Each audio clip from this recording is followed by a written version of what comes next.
John D. Rockefeller is widely known as one of the greatest businessmen of all time. As he continues to be studied, he was at one point the wealthiest man in the world. Amassing a fortune of upwards of 400 billion in today's dollars, we can learn a lot from him and what he did. In today's video, I'm going to be going over the top 4 lessons that we can take away from Rockefeller. Number 1, be relentless. While some of his tactics violated trust laws at the time and definitely wouldn't slide by today, he was very disciplined and knew exactly what he wanted. You could apply his thinking and tunnel vision to your business today. He wanted to create the absolute best product on the market for his customers. And he knew exactly who his customers were and how to target them. In fact, he was once quoted with saying to a business partner of his, "We must remember we are refining oil for the poor man. He must have it cheap and good." He wanted the Standard Oil Company to be the best in the world and have it in every home in America.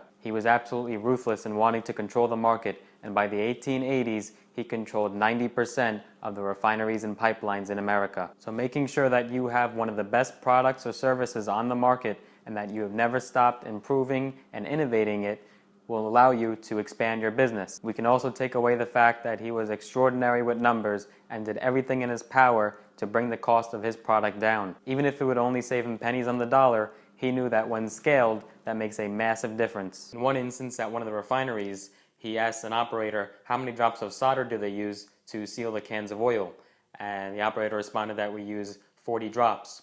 And Rockefeller asked if they tried using 38, and they didn't, so they tried 38 and the cans would leak, so that did not work. But they tried 39 and that ended up sealing the can.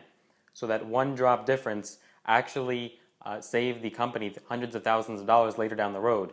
And it's that kind of thinking that Rockefeller used to have an edge over his competition. So if you're doing unnecessary spending and you could find ways to cut expenses, do it. This also leads me to lesson number 2. Know everything that's coming in and know everything that's coming out. From a very, very early age, Rockefeller kept a ledger of exactly what he was spending and what he took in. He carried this discipline with him even when he amassed his fortune. It was his ability to save pennies, even as an accounting manager with a humble salary, that actually allowed him to fund his first business venture. He prioritized money and made every cent count. If you're finding that you do not have money at the end of the month left over, there's probably a reason for it. You need to look at your expenses and get rid of any unnecessary spending. Lesson number 3. Don't work for hours, work for effectiveness.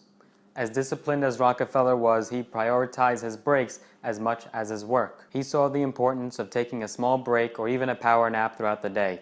And he was not the only person to do this. In fact, Thomas Edison, Leonardo da Vinci, and Winston Churchill have all been known to take power naps to rejuvenate. One of the keys to business is longevity, and you do not want to burn out. You need momentum to keep going and keep expanding. Having small breaks or naps will allow you to feel fresh and be focused and concentrated on what you need to do. Lesson number 4, remember to give back. While Rockefeller's controversial business tactics make him disliked by some and adored by others, there's no doubt that he gave back to charity. Even when he was broke as a child, he always remembered to give back. At the time of his death, he gave away over $500 million to education and charity. He was known to walk around with crisp bills and always give them to people on the streets. It's important to always remember where you came from, know your roots, and remain humble. At his peak, he made sure to give away 10% of all of his income. So throughout the journey and when you make it, always remember those around you that helped you and were there for you. Be charitable and give back. In conclusion, Rockefeller was controversial,